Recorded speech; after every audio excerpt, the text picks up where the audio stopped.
호세아와 고멜이 결혼하고 하나님께서 우리가 읽은 말씀까지의 내용을 보면 두 아들과 딸 하나를 주셨습니다. 첫째 아들인 이스라엘을 낳고 둘째인 딸 루하마를 낳은 후에 8절 말씀은 젖을 뗄 때까지라고 설명을 합니다.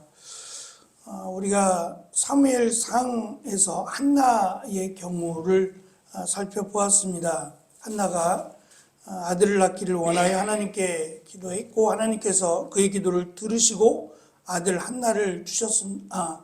사무엘을 주셨습니다. 그리고 그 내용 가운데 사무엘이 젖을 떼고 나서 엘리 제사장에게로 보내게 되는데 그 젖을 뗄 때가 한 해, 두 해가 아니라 한 6, 7살까지는 젖을 먹였다라고 했습니다. 그랬다면 우리가 읽은 말씀 가운데 로루하마라고 하는 딸이 고멜에게서 젖을 뗄 때까지의 시간을 우리가 생각한다면, 그리고 그 다음에 또 마지막 아들을 주셔서 이름을 로암미라고 하라고까지 내용을 살펴보면 얼추 10년 가까이가 되는 것 같아요.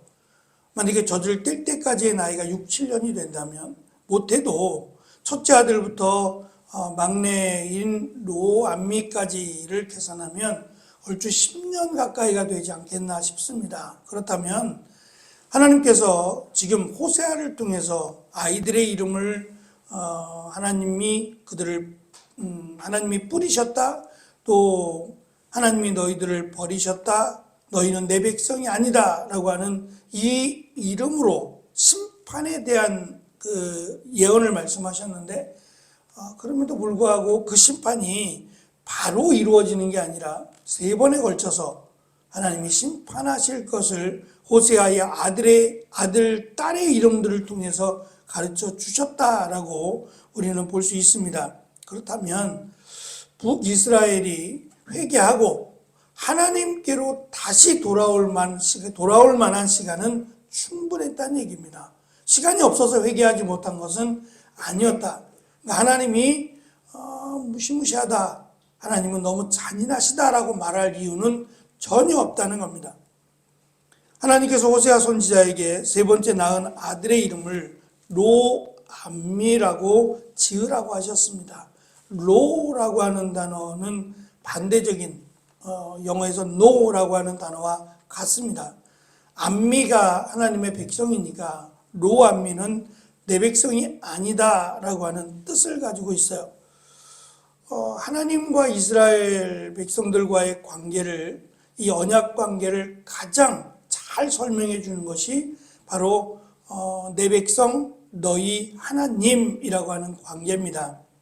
특별히 하나님께서 출애굽과 관련해서 이스라엘 백성들을 이집트에서 구원하실 때에 그 구원하시는 이유를 말씀하시는데, 그것이 이스라엘을 내 백성으로 삼았기 때문이다 라고 하셨어요.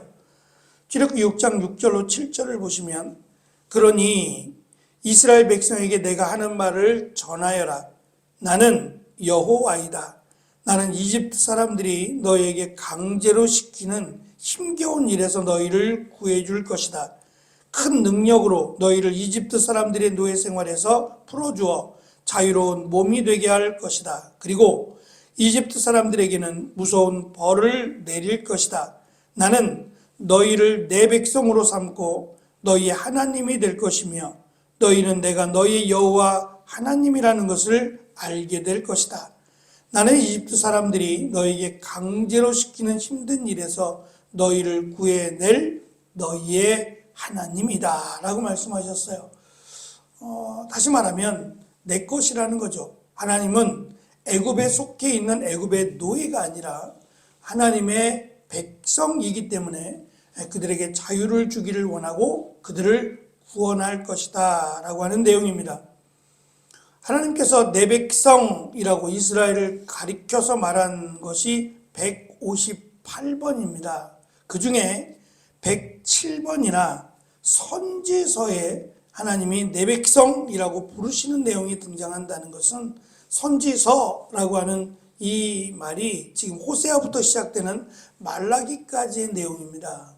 다시 말하면 이스라엘 백성들이 하나님의 심판 앞에 있을 때, 그리고 그들이 포로로 끌려갔을 때의 내용이 선지서의 내용입니다. 그때 하나님이 가장 많이 내 백성 이스라엘이라는 말을 하셨다는 겁니다. 결국 돌아오라는 얘기입니다. 비록 그들이 고통 가운데 하나님의 심판 앞에 있고 또 포로로 끌려가는 그런 참혹한 시간을 보내고 있지만 돌아오면 여전히 하나님이 너희 하나님이 되어주시고 내 백성으로 삼겠다라고 하는 내용이란 얘기입니다. 호세아가 고멜과 결혼하고 이스르엘, 로루아마, 로암미라고 하는 세 아이를 두게 되고 그들의 이름을 이렇게 하나님과의 관계가 끊어진 것을 상징하는 이름을 주신 것은 북이스라엘에게 임할 재앙이 단순하고 우연이 아니라 분명히 하나님의 관계가 깨어짐으로 비롯된다라는 것을 가르쳐줘요. 마지막 예수님이 다시 오실 때에 최종적인 심판이 이제 이루어집니다. 그것을 세 번째 심판이라고 부릅니다. 하나님이 첫 번째, 두 번째 심판을 유보하셨어요. 첫 번째 임할 심판을 예수님께서 미루시고 두 번째 심판도 미루셨어요. 그리고 지금 우리는 마지막 때라고 하는 예수님의 마지막 심판을 기다리고 있습니다. 그때는 정말 심판이 임할 겁니다. 그때 누구도 하나님 너무 잔인한 거 아닙니까? 하나님 왜 지금이어야 됩니까? 라고 말할 수 없을 겁니다. 하나님은 계속해서 심판의 소리를 우리에게 말씀하고 있기 때문입니다. 끝으로 정작 아버지가 되는, 아이들의 아버지가 되는 호세아 선지자는 자녀의 이름을 이렇게 하라 라고 말씀하실 때에 아무런 말도 하지 못해요. 왜 그러냐면 하나님이 정해주셨으니까 라는 것도 있지만 이 이름들이 전부 하나님과의 관계에 대한 이름들이고 이 관계가 깨졌다라는 것을 상징하는 이름들이에요.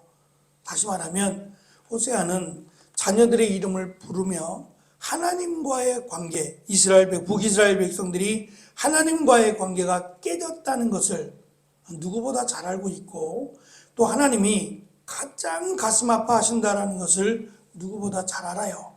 그래서 아이들의 이름을 부를 때마다 하나님과의 관계가 회복되기를, 이스라엘 백성들이 하나님께로 돌아오기를 더 열심히 간구했는지도 모릅니다. 어쨌든 이 이름이 지금 불려지는 때까지는 심판이 없어요.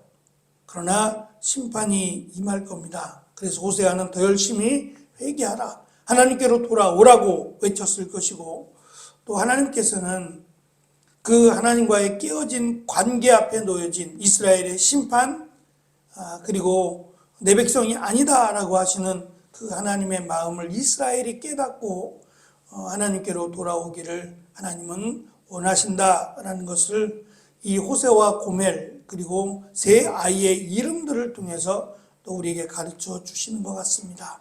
우리를 사랑하시되 죽기까지 사랑하신 하나님의 그 사랑을 기억함으로 하나님의 은혜 가운데 살아가는 귀한 오늘이 되어지시기를 축원합니다. 기도하겠습니다.